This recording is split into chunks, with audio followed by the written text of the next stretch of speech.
Hey guys! Not how I introduce myself. Hey book besties, welcome or welcome back to my channel. If you're new here, my name is Amanda and I love to read, but you can't really tell because guess what? I have new bookshelves. Why are they empty, you ask? It's a long story. It won't already be up. The long story of it all will come after this video because this is going to be my July wrap up. And yeah, it's August 8th. I know, I'm sorry. I'm literally being the worst YouTuber ever.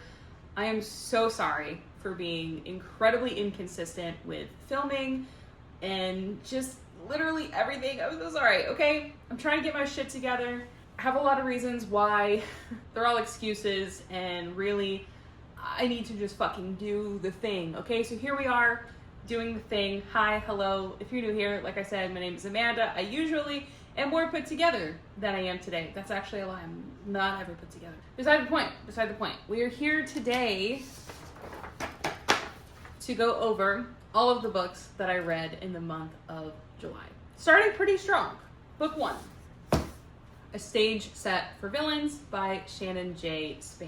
This is such an interesting book. If you don't know anything about this, this is I think it's in the realm of YA. YA, new adult, something like that. And it is a standalone fantasy. The standalone part is the thing that got me to pick up this book this month.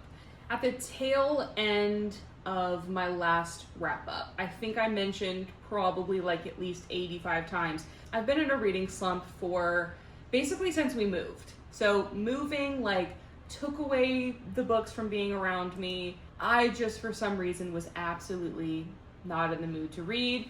I mean, I was in the mood to read, but everything that I was reading was like the opposite of hitting. So it was making me really depressed about reading. Welcome to a reading slump. At the beginning of July, I felt like I'm getting out of it a little bit. So I decided to start with this book. And this was a good thing to start with because I think it really kind of like got my brain back on the path of fantasy because I have kind of been drifting away from fantasy, I feel like a little bit. I don't know. Anyways, can you tell I haven't filmed in a while? We're sweating already, again. You know, I'll be right back. I'm gonna get my fan because this is actually miserable. It's so fucking hot. Anyways, this is much better.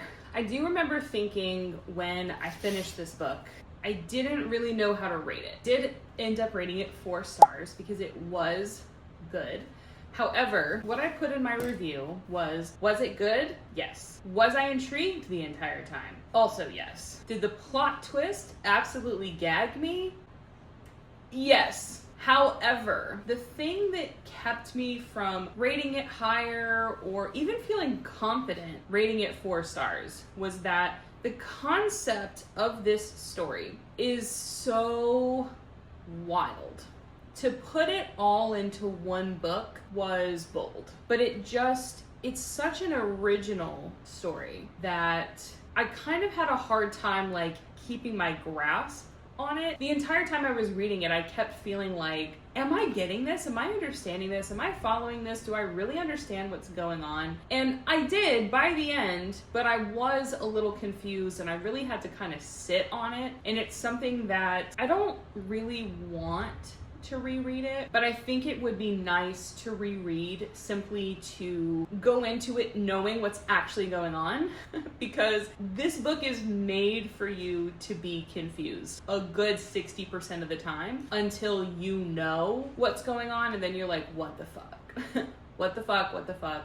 What the fuck? In a good way, but still what the fuck. I think rereading it would be very interesting to kind of start it over from the beginning, knowing what you know by the end of this book, and all of that. Let's get into what this story was actually about, in case you don't know. This story follows Riven, who is an 18-year-old girl, so this is YA. She lives in a world where there used to be gods, but there are no longer gods, and the only god-like beings that exist in their world are called players. Players are essentially magical actors. actors. They exist in this place called the Playhouse, which is this magical building that houses the players. I say it's magical because it's almost like a circus where it pops up in different towns and floats around how I imagined it was happening. I don't know if it like teleports, I don't know, whatever. The world they live in is called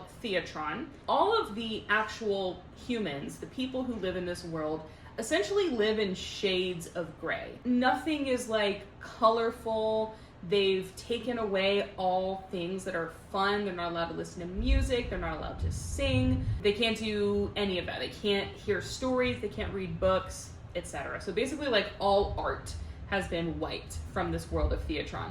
This world is also split in two, the North and the South. The South, they're notorious for being completely obsessed with the players in the Playhouse. Versus the North, okay, so there was a treaty like 500 years ago where for some reason the North cast out the Playhouse from being able to come to the North for 500 years. So at this point in time, we're like right on the cusp. We're like in year 499 of this contract and it's about to be up. Now the Playhouse is able to enter the North again to try and I guess get people to like them, I don't know. So there's a thing taking place once that 500 years passes called the Great Dionysia. Dionysia? Something like that. This is essentially a casting call where the players allow a few humans to audition, and if they win, they get to become a player full-time. This sounds really weird. It sounds super bizarre, and it was. I will be so fucking for real. This was the most bizarre but original story I've ever read. What I loved about this is it just was so meta. I don't know how else to explain it. It was just really meta. The plot twist, gagged. Didn't see it coming. Absolutely fucking genius. And once you know, you're like, duh. Duh. Should have literally known that this is what was going on the entire time. The ending, weird. However, I did really enjoy it. I would absolutely recommend it. Like I said, it is a standalone fantasy, which we don't have a lot of, so that's amazing. There's one other thing I wanted to say about this, and now I'm struggling to remember. I actually read this quote in another book in like the last couple of weeks, and it is a Shakespeare quote.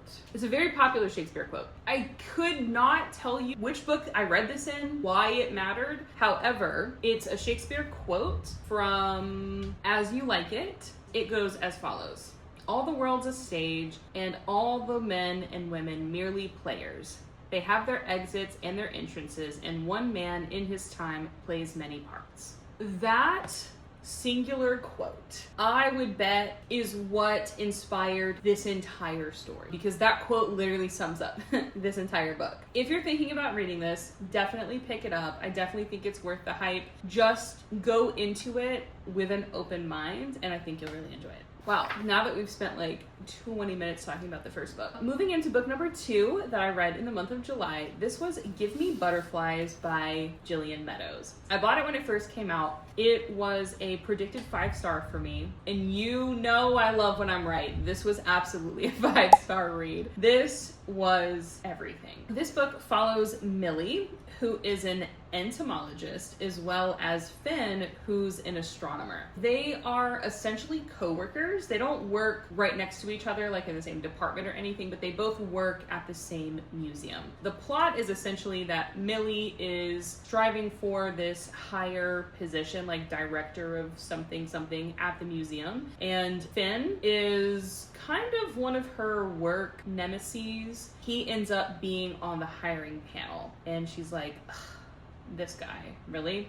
And then for some reason, they start interacting a lot more than usual, but it becomes really sticky because they start having feelings for each other, and she's like, you're on the hiring panel for me to get this job. I don't want anybody to suspect that I slept my way into this position, so we cannot, absolutely no, we cannot be together. It just goes from there. Why was this a 5-star book for me? 5 stars is a feeling. and this book gave me that feeling. I am learning. I love an academic setting. This was just so good. I love a grumpy professor. It gets me every time. I absolutely loved it. Now, because I loved this book so much, I immediately went into book 2 in this series, which is Jillian Meadows' newest release, called No Place Like Home, and this is, by the way, in the series called Oak Sisters. So this one, again, follows Millie, one of the sisters, and this book follows Fable, which is one of Millie's sisters. This one follows Fable. She is the sister who doesn't have her shit together. She's constantly feeling like she's failing at things. Her family is constantly being there for her and cleaning up her messes, but she wants to do something for herself, by herself. And then you have Theo. I think Fable and Theo were just friends as they were growing up, but Theo has kind of always had a crush on her, never really did anything about it. They turned into best friends. However, they did have a falling out. He moved away, so he is now moving back into this small town that they live in. The thing that Fable is trying to do by herself, for herself, is fix up her late grandfather's A-frame. Theo, I forget the how of it all, but somehow he ends up offering to help her fix up this A-frame in exchange for being in a fake relationship to impress his boss. And it just goes from there. I did put in my review, I tend not to like friends to lovers. It's one of my least favorite tropes. However, I do like it when it's done really well, and I think it was done really well in this book. Alternatively, I am a sucker for fake dating. I don't know why. It's definitely one of my favorite romance tropes. This book was absolutely adorable. I did rate this one 4.5 stars. The next book that I read is not one of my physical books, so you might have been really impressed with the first 3 books. You were like, heck yeah, Amanda, you're reading through your physical TBR. Yeah, I strayed pretty far from that for the good majority of the month. So starting with book 4, we went straight into a Kindle/audiobook read. So I listened to this book on my way to Georgia. So earlier in the month, I did have to make a trip to Georgia to help my parents with something. On the way there, this was one of the books I listened to. This was Dear Debbie by Freida McFadden. If you've seen any of my videos before, you'll know I do like to sprinkle thrillers throughout my reading just as palate cleansers, and oftentimes those thrillers are Freida McFadden. I'm really trying to work my way through her backlist simply because they are sometimes good and sometimes I really like it. Other times I really don't. My last couple of Freida McFadden books have been absolute bust after bust after bust. This one though, it was good. It was good. I absolutely ate this book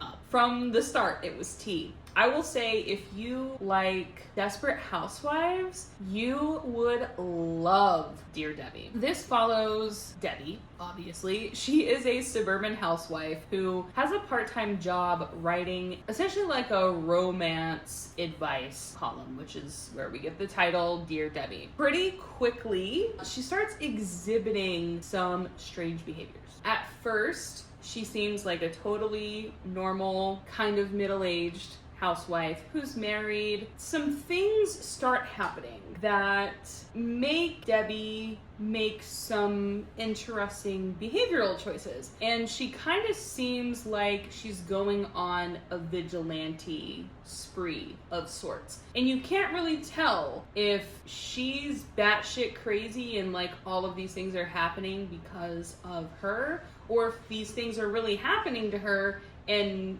you want to root for her because all of these things are happening to her. It's bizarre, definitely filled to the brim with female rage, and I just absolutely love this book. I loved it from start to finish. It gripped me. It kept me wanting to read constantly. It's one of her better books. So I did end up rating this 4 stars. The next book that I read and listened to, I immersively read basically all of my books, by the way. I either strictly listen to them on audio or I'm immersively reading them. I don't often solely eyeball read anymore. it's just not my favorite. It takes me too long to get through a book. I start to lose interest, which affects my rating. I tend to immersively read. If that bothers you, I'm sorry. Book 5 that I read in the month of July is one of the oldest books on my TBR. I could not tell you why I decided to pick this up this month. It was just calling to me for some reason. And that was Filthy Rich Vampires by Geneva Lee. This was interesting. I actually kind of really enjoyed this. This story follows Thea, who is a human cellist. It starts off with her at a party, and I want to say it's new adult, so she's like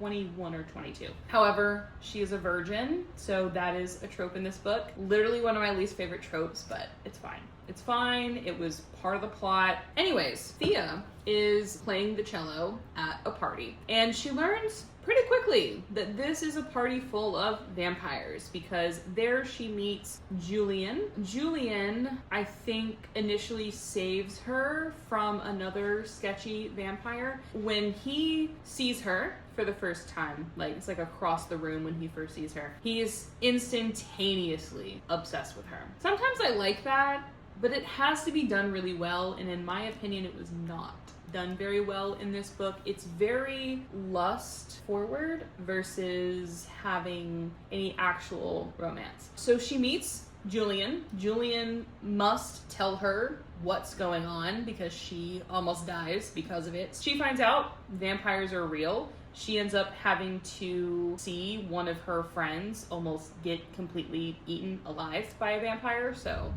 that's why she ends up having to find out. This ends up being fake dating as well because Julian's family is essentially, it's kind of like Bridgerton, where like Julian is now of age in his family to be married off, and his family is trying to marry him off specifically to another family that would help them in the long run, and it's not like a love marriage, obviously, and Julian is very upset about this. So when he meets Thea, he's like, hey, will you just be my fake date, my fake lover for like the next year until all of this shit passes, and then you can go on about your life, whatever. I did like this more than I thought I was going to, so kind of mostly because of that I rated it 4 stars. Probably should be bumped down to 3.5, not gonna lie, but I did kind of enjoy this. I did put in my review that the ending was weird. The last 50 or so pages were giving me whiplash, but I was really excited to go into book 2. I'm gonna go ahead and talk about book 2 while we're here, even though I read another book in between. So book 2 was Second Rite by Geneva Lee. This one, I rated it 3.5 stars, but it probably should be bumped down to 3 stars.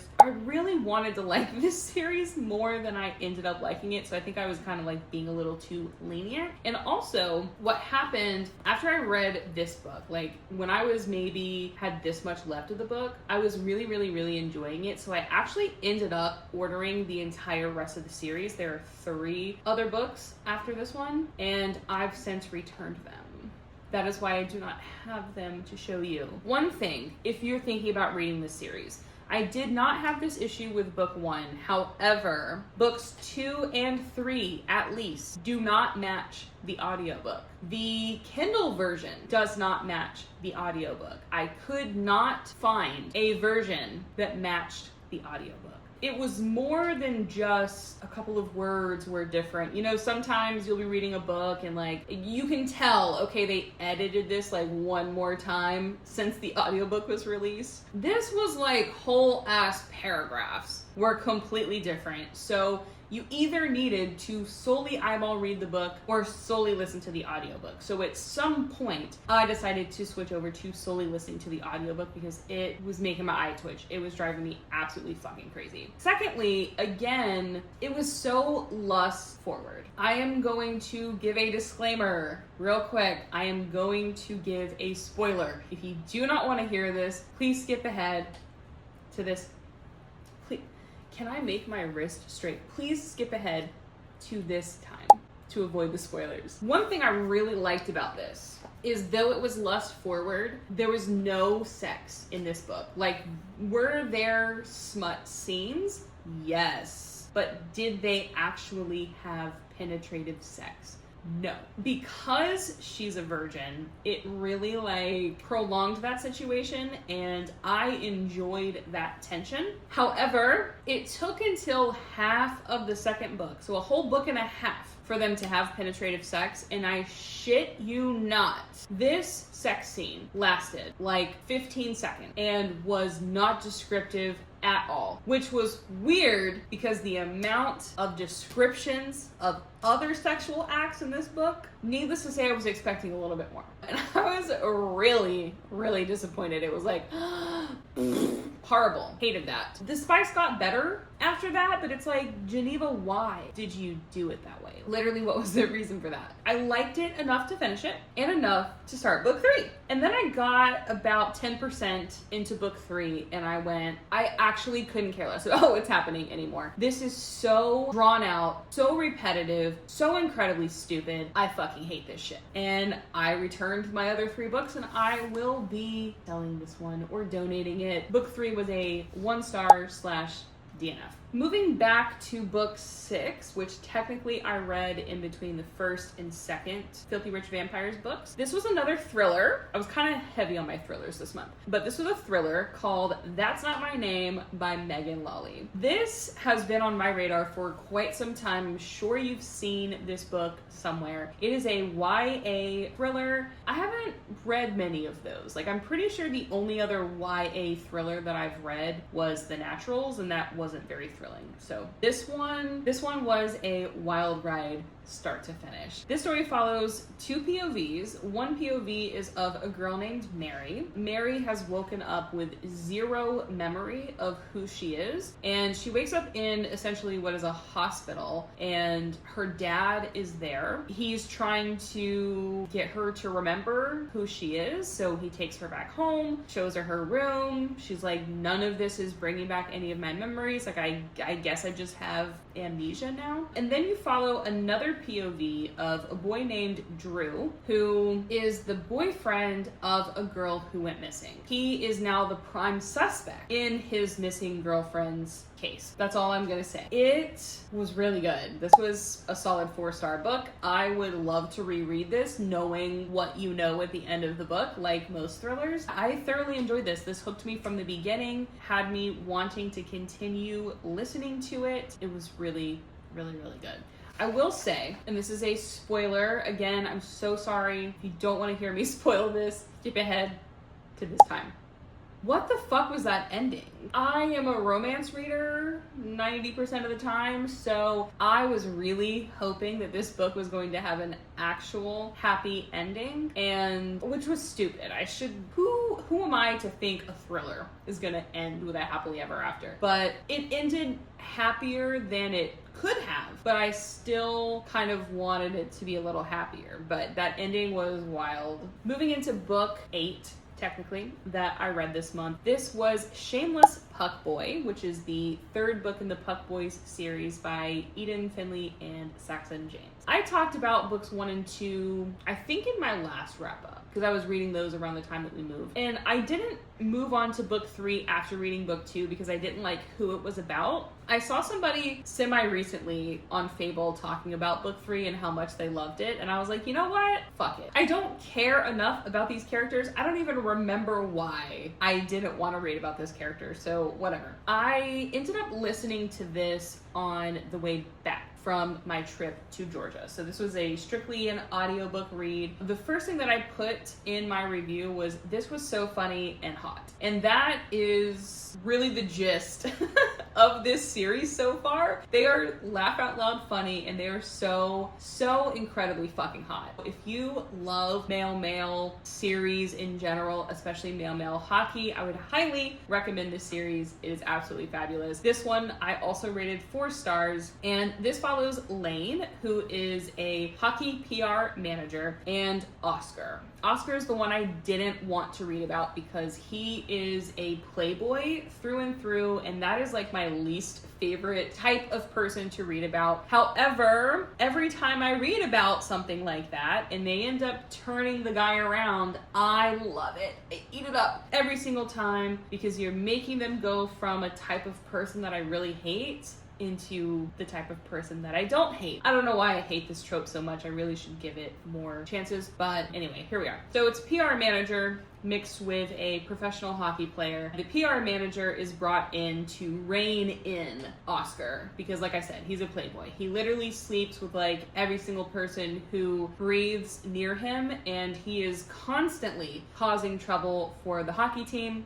So this PR manager is brought in to kind of rein him in. Now, this hockey manager is told specifically, do not sleep with Oscar. Do not do it. Because first of all, that's really like not the point here. Secondly, it would obviously cause a PR nightmare for the entire team. So like, please don't do that. They both are like immediately attracted to each other. And because of their situation, they have this forced proximity where Lane, the PR manager, is almost constantly having to babysit Oscar. So they end up in the same hotel room multiple times, like separate beds. Okay, it's not a one bed situation, but yeah, anyway, spicy fun time. Absolutely loved this. Cannot wait to read further into the series, and I am actually obsessed. Moving into book 9, I wanted to keep my male situation rolling. So I picked up a new to me. I picked up another J.J. Mulder book, and this is a short story. It's only like 80 some odd pages. It's called It's Italy, Not Love. This was 2 stars.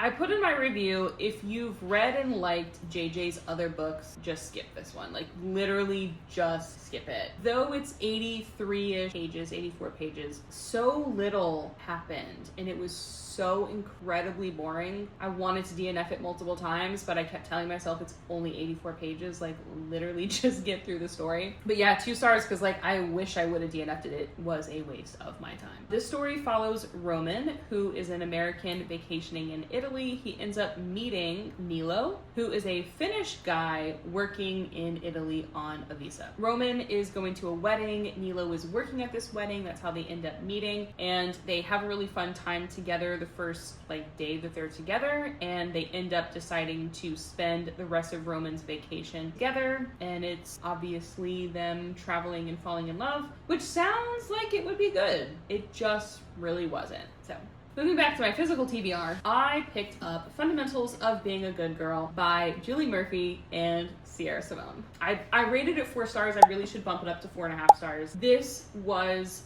cute, funny, so fucking hot. Absolutely loved it. I am on the belief that these 2 ladies can't do anything wrong. Every fucking book I've ever read by either of these authors is a banger. So this is apparently going to be a interconnected standalone series called Academic Affairs. So this is the first one. And can we just talk about the book for a second? It is a naked hardcover, so there's no dust jacket. Obviously, the cover, cute. And then it has sprayed edges that say, I think you want to be my good girl, yes, professor. And the front and the back end papers are the same, so I'll just show you the front. But it's character artwork of our 2 characters. I love them so much. This obviously follows our 2 characters, Maddie Kwalchek and Dr. Bram Lowe. He is a professor. We talked earlier in this video about how much I love grumpy professors. This one lived up to that, 100%. The story follows Maddie, who, first of all, she's plus size. And that is not necessarily a big part of the story, but there is a little bit of some stuff there, if you're sensitive to that kind of thing. But Maddie is a recently broken up with girl who was living in Southern California with her boyfriend, who is trying to become a congressperson. So they're in this political situation. Managers that he has are changing her to be a certain type of way. They're trying to get her to lose weight. They do dye her hair blonde instead of her really dark brown / black hair. And they change her makeup from how she likes to wear it, so on and so forth. They're really just trying to mold her into being this political wife, which is what she was supposed to be. She ends up getting cheated on by her dickbag ex-boyfriend. So They break up. She ends up moving back to her hometown in Mount Astra, Kansas. One of the first nights that she's there, she ends up having a one-night stand with a really hot guy that she met at a bar. And the next day, she shows up to the house of the person who is going to be her new boss, because she's working like 2 jobs when she moves back to Mount Astra. One of those is working at Mount Astra as a adjuncting professor. I assume it's like a part-time professor situation. So she's doing that part-time, and then she's also part-time being a child caretaker. She's essentially a nanny. She goes to the house of the person the next morning that she's supposed to be the nanny for, and when he opens the door, she realizes, yeah, it's the hot guy that she hooked up with last night, which I don't love this trope, but it was done really well in this book, and I loved everything about it. Bram, who is Dr. Professor Bram, whom she had a one-night stand with the night before, he is immediately like, oh my god, I am so sorry, please come in, we'll call the agency, we'll get something else worked out. They can't get something else worked out, so the two of them end up having to make it work, and obviously there's a lot of forced proximity. Dr. Professor Bramlow also works at Mount Astra University, so they not only have forced proximity because of the nanny situation, but they're also co-workers, and it was amazing. You may be wondering, if I loved it so much, why wasn't it 5 stars? So I had a feeling from the beginning of this book that it was going to be 5 stars. However, something that brought it down for me. So at the very beginning of the book, there is a prologue.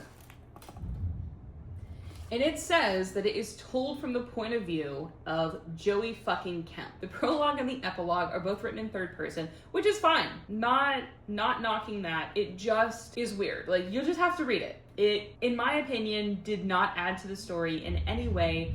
All of Bram's friends are written throughout the story in such a detailed way, you know exactly who everybody is. I just don't understand the point of why they did that. Secondly, there are a constant stream of footnotes. Probably like every 10 or so pages. It's a lot worse at the beginning. They do kind of start to trickle down when you get towards like the middle of the book. And at the end of the book, there is an author's note that I did read, and the authors are talking about how when they first initially pitched this story to their publisher, the publisher kind of pushed back on them having footnotes in their book because it's a romance. Why are there footnotes? And they just wanted to be different, which I get, okay? I get it, and it's not the concept of having footnotes that bothered me. It was the content of the footnotes. I think there just was a lot of nuance to what they were talking about and not a lot of context. So 75% of the footnotes were going over my head. So I didn't really love that. However, I did love the rest of the book. I will say, if you don't like, which I think you can tell just from the title, the cover, etc., there is a smidge of daddy kink in this book. So if you don't like that, skip it. However, if you like it, it's a really good one. I loved it. Okay, that is the end of my physical TBR that I read for the month. The rest of the month, I read strictly Kindle books. Moving into book 11, I read the second book in the Wayward Pines series called Wayward by Blake Crouch. This was a continuation, obviously, of book 1. And the reason why I initially said I wasn't going to read this, which, by the way, if you didn't watch my last video, I read book 1 in May, I think, and I wasn't really wanting to pick up book 2 because book 1 wrapped up really nicely in a way that didn't give me any sort of reason to continue on.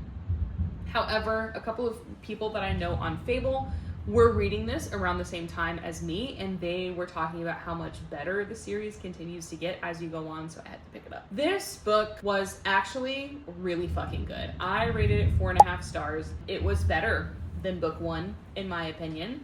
This book follows Ethan for the most part, which is the main character from book 1. However, there are a lot of additional POVs. In my personal opinion, I don't think that it was confusing.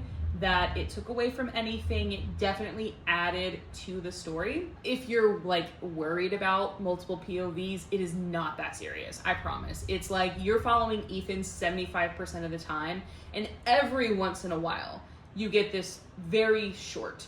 This, I don't know if Blake Crouch does this in his other books, but the chapters in the Wayward Pines series are so short. I was gobbling it up. So when you did get a point of view from another character, it was like 2 or 3 pages. So not a huge deal. Absolutely loved it. I did end up immersively reading this. So the first book I just solely eyeball read, and I do think it took away from my experience a little bit. Like I said earlier, it takes me a little bit longer, start to lose interest, etc. So this I did immersively read. The narrator who narrated this book, he's also the guy who narrates The Guy in Collide by Balcabra. So if you've listened to that, it's the same narrator. He did a really fucking great job narrating everybody's voices. I loved it. 4.5 stars. I did immediately then go into The Last Town, which is Wayward Pines number 3, which I ended up rating 3.5 stars. I didn't super duper love this book, obviously, because I rated it 3.5 stars, but it was really good. I think the thing that kind of made me rate this a little bit lower is 2 things. First of all,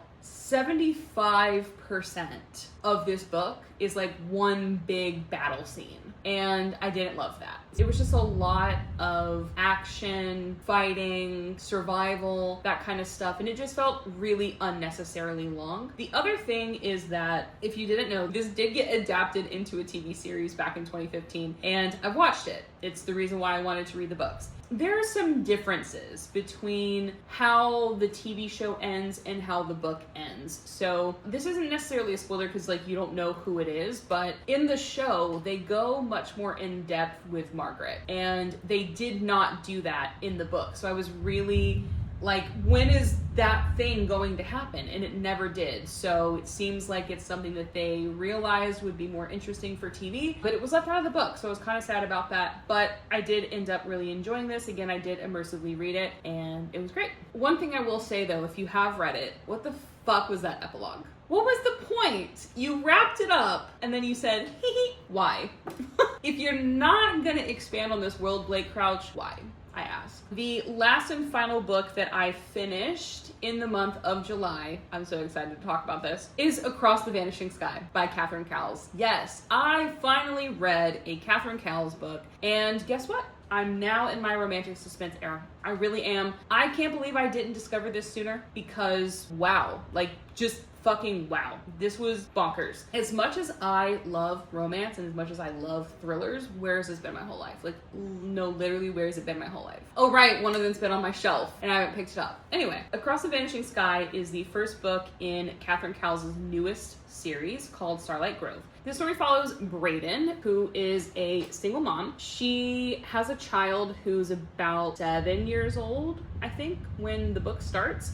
And it's really just her and her bestie named Nova raising her child, whose name is Owen, because Braden's ex is just a dickbag. He's not in the picture. Nova stepped up to help raise Owen, and there they are, being besties, living together 7 years later. So at the very beginning of the book, there's a prologue. And in this prologue, Braden and Nova are on a girls' trip. They are on a hike, and Braden steps off the beaten path to continue taking some nature photographs. When she returns back to the hiking trail, Nova is absolutely nowhere to be found.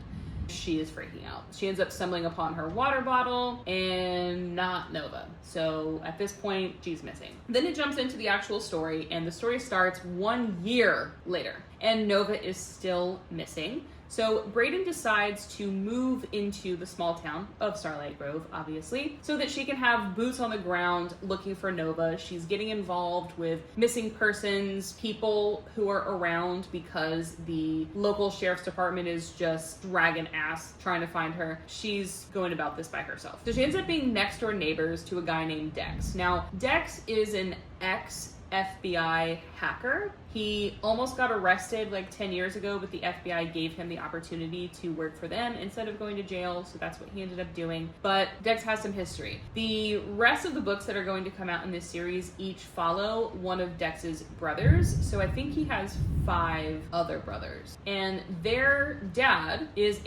was a prolific serial killer. So he's got some baggage. So anyway, they end up being next door neighbors, and what Brayden finds out eventually is that Dex and his brothers kind of run this underground operation where they help people find missing persons or just other stuff that happens like that because of the history with their dad. And so they end up working together to locate Nova, and the story goes from there. This book was so fucking good. Oh my god. If I could recommend you any book from what I read in July to read, it would be this one. I am already reading book 2, absolutely devouring it. Cannot wait for the rest of the books in this series to come out because I need Orion's book like yesterday. Absolutely love. I did rate it 4.5 stars. Basically the only reason this wasn't 5 stars, and it's so nitpicky, but it was really bothering the fuck out of me when I was reading it.